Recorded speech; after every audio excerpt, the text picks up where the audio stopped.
kitabnya para ulama. Orang yang jatuh cinta itu bisa mati syahid. Ya, kalau dia jatuh cinta, ditahannya rasa cintanya untuk tidak melakukan yang haram. Ya, ini kalau kuungkapkan cintaku sama dia, takutnya jatuh perkara haram saya nih. Udahlah, ku tahan aja lah. Nanti kalau udah waktunya ku lamar dia. Ya, rupanya belum sempat terlamar, mati duluan dia. Mati menahan cinta dan kerinduan kepada seseorang, itu mati syahid. Ya, jadi jangan suka baper-baper kali lah di media sosial. Ya, tahap apa, pala awak kadang. Iya, khusus untuk anak-anak muda. Kita pun pernah muda, tapi kita nggak gitu-gitu kali lah dulu.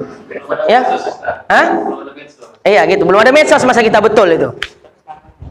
Oh, sekarang masih muda lagi ya, Ustaz ya. Ya, umur saya masih 30 nih. Masih bisa nih kayaknya. Enggak, Masya Allah. Saya dulu ngaji aja tahunya. Masa muda nggak tahu saya, kesana kemari nggak tahu. Ya, ngaji. Sampai saya seminggunya niat, ya Allah, aku nikah usia 30 aja lah. Rupanya seminggu kemudian awak dilamar orang. Ya, guru saya yang ngelamar, kiai. Mau nikah sama anak saya, mikir-mikir juga saya, jual mahal dulu lah, kan gitu kan. Masa langsung diterima, kan gitu kan. Ya. Jadi kita yang dilamar, bukan kita yang melamar. Karena kan di kitab kan sunnah gitu ya. Baik, kata setengah ulama, padu puasa pada bulan Ramadan tiada tertentu pada agama Nabi SAW. Itu bisa dibaca sendirilah itu. Ini di halaman keempat. Sabda Nabi SAW. Nah, ini penting. Ini problem nih, sering terjadi kan, pernah beberapa waktu terjadi perbedaan menentukan awal Ramadan dengan hari raya. Ada satu organisasi di Indonesia yang kadang puasa duluan, kadang hari raya duluan. Kok bisa sih? Apa sumber yang menyebabkan terjadi perbedaan pendapat tersebut gitu? Ini dah kita jelaskan. Sabda Nabi SAW, Nabi SAW bersabda, dibarisin. Sumu li ru'yatihi. Berpuasalah kalian karena ru'yah hilal. Wa aftiru li ru'yatihi. Dan berbuka puasalah atau berhari rayalah karena ru'yah hilal. Fa in ghamma alaikum, maka jika mendung awan, ya, fa akmilu iddata sa'bana salasina. Maka sempurnakanlah oleh kalian bilangan bulan Sya'ban menjadi 30 hari. Artinya kan ada di situ. Ya, fa akmilu iddatan Sa'bana salasina. Artinya puasalah olehmu karena melihat bulan. Melihat bulan situ maksudnya melihat hilal Ramadan. Dan berbukalah maksudnya berhari rayalah kamu karena melihat bulan Syawal. Maka jika tebal atas kamu awan, maka sempurnakan olehmu bilangan bulan Sya'ban 30 hari. Itu mungkin ada yang agak hilang kan? Titik-titiknya dititikkan sendirilah. Baik. Di dalam hadis ini Nabi kita bersabda dengan lafaz ru'yah. Ya, itu terlalu panjang, nanti dibaca sendiri. Saya jelaskan aja gini. Pertama, kalau ditanya orang, kapan kita puasa? Tanggal 2 atau tanggal 3? Kan itu prediksinya. Jawabnya tak tahu aku. Ya, tunggu aja lah sidang isbat. Kenapa pula harus nunggu sidang isbat? Kenapa nggak ditentukan sekarang aja? Ya, kenapa di situ besok mau puasa baru di situ sidang isbat? Di situ besok mau hari raya di situ baru bersibuk sidang isbat. Maunya seminggu-seminggu sebelum puasa sudah sidang isbat. Seminggu-seminggu mau lebaran, mau hari raya sudah sidang isbat. Ini besok mau hari raya di situ sidang isbat. Awak dah bersibuk memasak lontongnya, memasak rendangnya, memasak ketupatnya. Lah walhasil nggak jadi hari raya. Pernah nggak tuh? Ya. Nah, jadi gini. Dari hadis ini jelas Nabi memerintahkan puasa sumu li ru'yatihi. Berpuasalah kalian karena ru'yah hilal. Itu perintah Nabi. Di dalam bahasa Arab itu ada dua lafaz yang berbeda dengan makna yang sama. Yang pertama lafaz ru'yah di hadis ru'yah. Yang kedua ro'yun. Perlu nggak ditulis di spidol nih, di papan tulis? Perlu lah ya. Sampai apa enggak nih?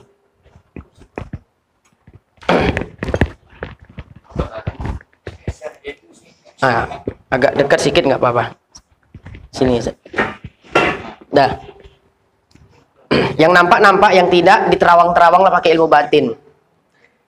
Hilang nggak nih? Hah? Hilang? Enggak kayaknya. Hilang kan? Ru'yah. Ya, ru'yah. Satu. Yang kedua, ro'yun. Ya. Ini artinya sama-sama melihat. Kalau di dalam hadis yang mana? Pakai yang ini apa yang ini? Ru'yah. Berarti pakai yang atas kan? Sudah? Di dalam bahasa Arab ada lapas ru'yah, ada lapas ro'yun. Permanen apa tidak tuh? Tapi ini untuk papan tulis. Oh, tidak dapat dihapus katanya. Ya udah nggak apa-apa, nanti pakai apa namanya? Autan atau apa bisanya itu. Ya. Nah, di sini pun bisa kayaknya nih. Ya, di dinding. Dah baik. Simak nih penjelasannya penting. Ada lafaz ru'yah, ada lafaz ro'yun. Di dalam hadis menggunakan lafaz ru'yah. Kalau kita buka kamus bahasa Arab, semisal kamus Lisanul Arab, kita akan menemukan dua kata yang artinya sama-sama melihat. Ru'yah artinya melihat. Ro'yun juga artinya melihat. Apa perbedaannya? Perbedaannya, kalau ru'yah itu melihat dengan mata kepala. Ini, saya nengok Ustadz Isa nih. Ya, namanya ru'yah karena saya melihat dengan mata kepala. Kalau ro'yun itu artinya melihat juga, tapi melihat dengan ilmu pengetahuan. Paham ya? Beda ya? Nah, ru'yah melihat dengan mata kepala, ro'yun melihat dengan ilmu pengetahuan. Buktinya apa buktinya? Buktinya kalau orang Arab nanya, pendapat apa menurut tentang apa? Apa pendapatmu tentang ini? Pendapat itu menggunakan pikiran atau tidak kira-kira? Pikiran. Orang Arab akan berkata, ma ro'yuka. Apa pendapatmu? Gitu. Ya. Kalaulah memang ru'yah artinya melihat dengan ilmu pengetahuan, seharusnya hadisnya bukan berbunyi sumu li ru'yati, tapi hadisnya berbunyi sumu li ro'yihi. Kesimpulannya, ru'yah artinya melihat dengan mata kepala.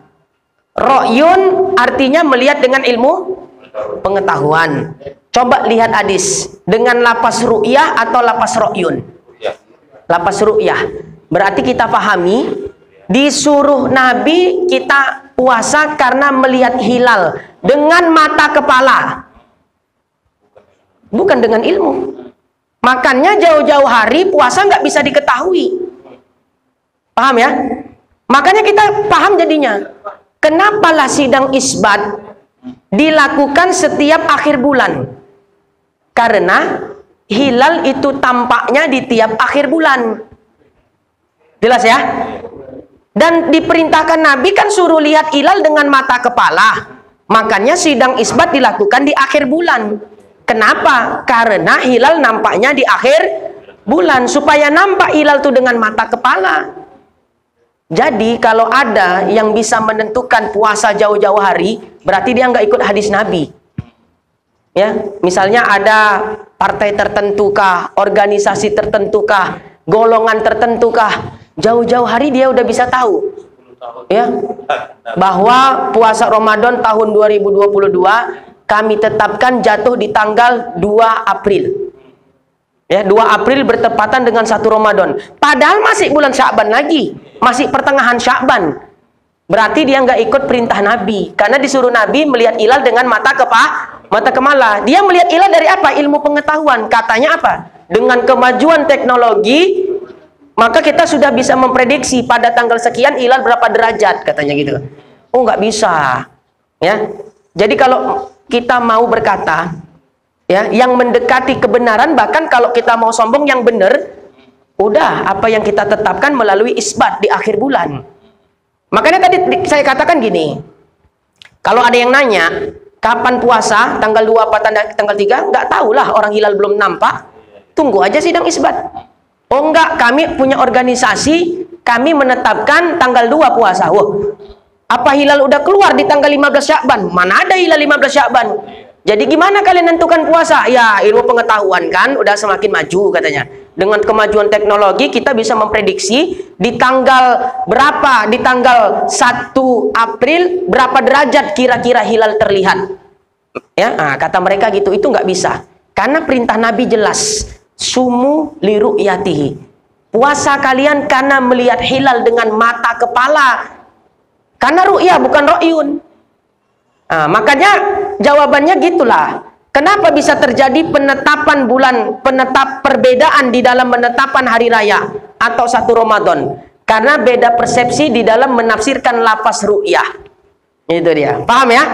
Nah, jadi di halaman ke-6 ya, kalau kita lompat di halaman ke-6 syahdan yang nomor 2 baris kedua dari atas, tiada boleh mengikut akan hasil isbat golongan tertentu yang berbeda dengan hasil isbat sultan atau pemerintah. Demikian juga pada hisab. Demikian di dalam kitab Bughyatul Mustarsyidin. Nah, terjawab. Kalau terjadi perbedaan pendapat di dalam menentukan 1 Ramadan, ada yang puasa tanggal 2. Ya, sementara isbat pemerintah menetapkan tanggal 3. Atau golongan tertentu menetapkan 1 Syawal tanggal 2 Mei. Ternyata isbat pemerintah menetapkan 1 Syawal tanggal 3 Mei. Mana yang kita ikut? Wajib hukumnya ikut hasil isbat pemerintah. Tiada boleh mengikut isbat golongan tertentu yang bercanggah atau berbeda dengan hasil isbat yang ditetapkan pemerintah. Demikian tersebut di dalam kitab Bughyatul Mustarsyidin. Nah, jadi ini urusan hilal, nggak ada urusan politik di sini. Jangan kita berpikir gini, Ustadz, selama dia presidennya dan dia pula menteri agamanya, odan tak onda ikut hasil isbat pemerintah. Apa urusan pemerintah? Ini sok bijak tapi kebijakan ini. Ya, sok bijak tapi kebijakan akhirnya jadi jahil. Jahil tuh bodoh. Ya. Pemerintah hanya sebatas memfasilitasi terlaksananya sidang isbat. Jadi nggak ada hasil isbat itu, nggak ada rekayasa manusia. Karena penetapan isbat itu ditentukan dari saksi-saksi yang bersaksi melihat akan hilal. Kan gitu. Kalau ada saksi yang adil menyaksikan hilal terlihat, persaksiannya diterima. Berarti ada nggak rekayasa pemerintah di sini? Nggak ada. Jadi jangan sampai kebencian kita kepada pemerintah, kebencian kita kepada menteri agama sampai menutup pemikiran kita itu tadi. Jadi gelap pemikiran kita. Ya, jangan. Ini nggak ada urusan pemerintah. Karena hilal nggak bisa diremot. Ya, nggak bisa diremot. Makanya pernah kejadian kemarin beberapa tahun silam, hari rayanya ditunda. Itu bukan rekayasa pemerintah. Jangan kita katakan gini, itulah kan, nggak percaya kau. Entah apa kau pilih dia. Semenjak dia jadi presiden, kau tengoklah, hari raya pun ditunda dia. Nah, ini sok bijak tapi padahal kebijakan. Itu tadi saya katakan. Ya, ditundanya hari raya nggak ada unsur politik. Kenapa ditunda? Karena kebetulan ketika sidang isbat hilal nggak terlihat. Sesuai hadis Nabi kan jelas tadi di halaman berapa tadi? 4. Fa in ghamma alaikum fa akmilu iddata sa'bana salasina. Kalau hilal nggak nampak, genapkan jadi 30 hari di bulan tersebut. Makanya hari ini sidang isbat, hilal nggak nampak, berarti kita besok nggak jadi hari raya, besok masih puasa. Jadi nggak ada rekayasa manusia. Paham ya? Nah, jadi jangan dibilang kayak begitu. Itulah nggak percaya kau, tak apa kau pilih. Tengoklah tuh, ya Islam itu dikekang. Sampai hari raya pun ditunda-tunda sesuka hati dia. Nah, kita yang udah mengaji senyum aja. Ya, dia orang yang nggak paham. Ya, orang yang tidak paham. Jangan awak malah ikut. Betul yang Abah cakapkan itu. Menyosol aku dunia akhirat, katanya memilih dia. Padahal dia udah ngaji. Bebuih mulut awak menyampaikan di sini. Ya. Saya nggak dukung pemerintah atau apa, enggak. Ya. Saya pro pemerintah enggak, saya enggak suka politik, saya katakan. Bahkan pemilihan kemarin saya enggak milih. Ya, saya enggak milih. Orang dua-dua muslim kan enggak wajib. Nah, kan gitu kan kalau secara fikih. Kan gitu. Dua-duanya muslim calonnya. Wakilnya muslim juga enggak dua-dua. Nah, jadi kalau enggak milih berdosa. Ah, ya udah, jadi makanya enggak milih saya. Ya, elok memilih ya. Apa Ustaz? Ah, terserah. Ini kan saya pribadi. Kenapa saya nggak milih? Karena kalau saya milih salah satu, nanti jemaah kita kan macam-macam golongan.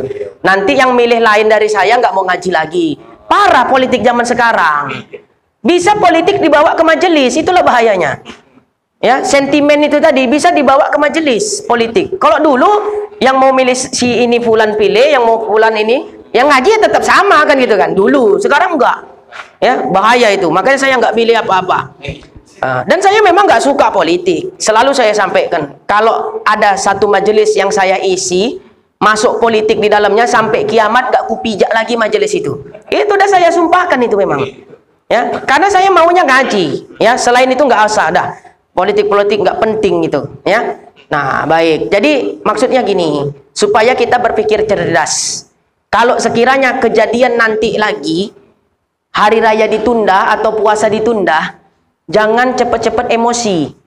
Ya, prosedurnya kan udah disampaikan nih dalam kajian ini. Nggak ada rekayasa pemerintah. Itu mutlak karena hilal nggak nampak. Udah gitu aja. Yang sodop tuh, giliran puasa ikut yang paling lama. Giliran hari raya ikut yang duluan. Nah, itu baru bagus tuh. Ya, nah, itu dia buat mazhab sendiri itu dia. Ya, nggak ikut mazhab pemerintah, nggak ikut mazhab organisasi tertentu. Dia buat mazhab baru. Ah, suka-suka hati dia.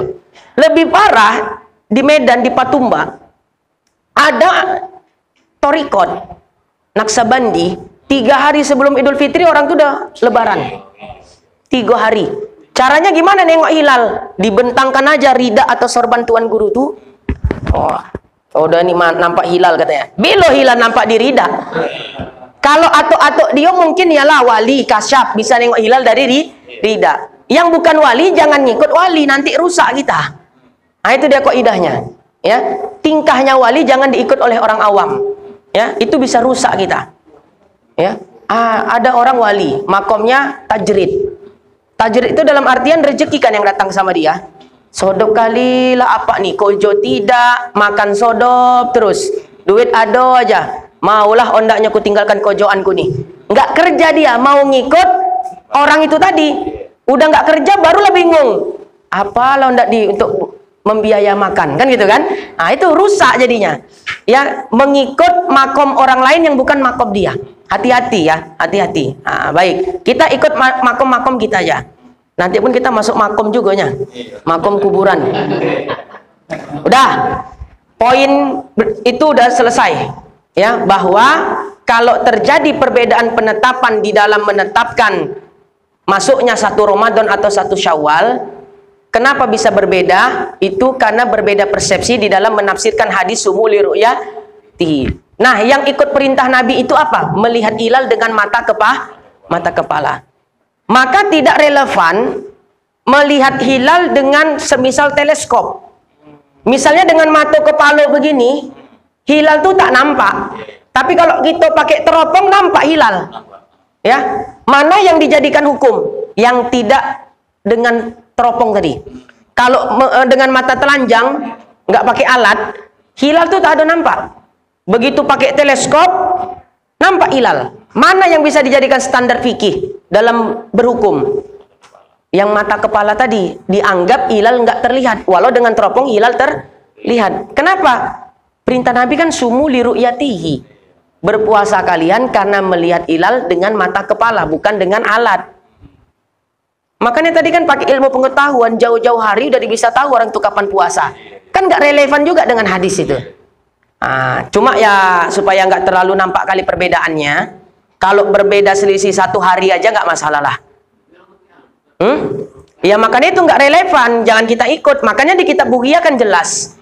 Kalau ada hasil isbat golongan atau organisasi tertentu yang berbeda dengan isbat pemerintah, maka kita tidak boleh mengikut hasil isbat organisasi atau golongan tersebut. Kita wajib ikut isbat pemerintah.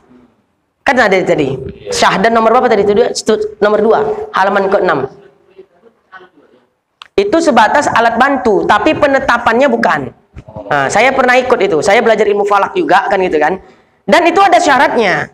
Nggak sembarangan orang ngaku ya bahwa misalkan dia mengaku bahwa dia melihat hilal misalnya. Asyhadu anni ra'aitu hilal katanya. Aku bersaksi aku melihat hilal. Tengok dulu di mana kau tinggal. Di tengah-tengah kota yang banyak gedung-gedung tinggi. Oh, nggak bisa dijadikan persaksian. Karena golibnya cemana mau nampak hilal sementara gedung-gedung tinggi. Harus di tempat terbuka dan di dataran tinggi. Itu pun syaratnya orangnya harus adil. Tiap malam mabuk.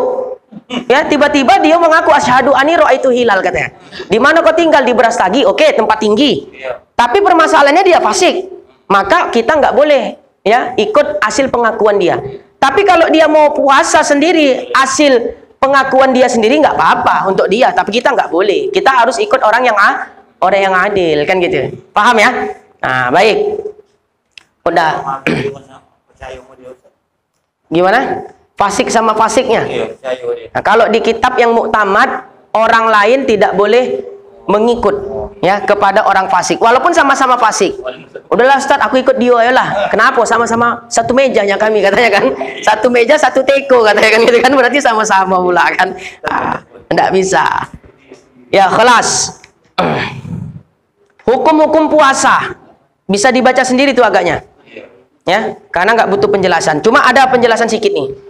Ada kalanya puasa itu wajib, ada kalanya puasa itu sunnah, ada kalanya puasa makruh, ada kalanya puasa haram. Kapan puasa itu haram? Ada puasa yang haram tapi sah, yaitu puasa sunnahnya seorang istri tanpa izin suami. Jadi ibu-ibu kalau mau puasa sunnah, ya harus minta izin dulu Bu sama suami. Kalau ibu main puasa-puasa sunnah aja tanpa izin suami, puasa ibu dihukumi haram dan haram tapi sah, dalam artian puasanya sah ya udah nggak dapat pahala juga dia. Ya, harus minta izin. Puasa sunnah Arafah, puasa sunnah Syawal, pokoknya puasa sunnah lah judulnya. Nah, kalau qadha puasa wajib. Ya, kalau puasa wajib nggak harus minta izin sama suami, termasuk mengkodok puasa. Tapi kalau puasa sunnah, ya apapun judul puasanya, yang penting dia puasa sunnah, maka dia harus dapat izin terlebih dahulu dari suaminya. Ya, yang apa esok ya adik nak puasa boleh tidak? Puasa apa kau? Puasa Syawal 6 hari di bulan 6 hari di bulan Syawal boleh tidak? Puasalah kau, kata lakinya. Siang-siang lakinya ayolah yang ngajak ke Firos. Firos tuh ngajak ke kamar. Oh, ndak apa, nggak usah diteruskan ceritanya. Ya, Firos, kalau bahasa halusnya Firos, keranjang. Jangan tanya detail kali Ustaz, malas udah menjawabnya. Pokoknya udah sama-sama tahu lah. Cemana jadinya? Si istri wajib membatalkan puasanya dan dia melayani suami. Kalau puasanya puasa sunnah. Kalau dia katakan, oh tidak bah, odan puasa nih, nggak usah ada abah ganggu-ganggu. Puasa apa kau? Puasa sunnah Syawal. Jadi dia berdosa. Ya. Iya, walaupun lakinya bandal. Ya, mentaati suami nggak ada konteks suaminya itu soleh ataupun fasik. Yang namanya istri wajib taat sama suami. Jadi ketika suaminya mabuk, ya apa kata suaminya dibantah? Wah, nggak ada tuh. Kau pun mabuk-mabuk aja nyakojo kau. Ya, nggak bisa. Nah, selagi perintah suami tidak melanggar syariat, maka wajib ditaati. Walau dia fasik, ya, walau dia fasik.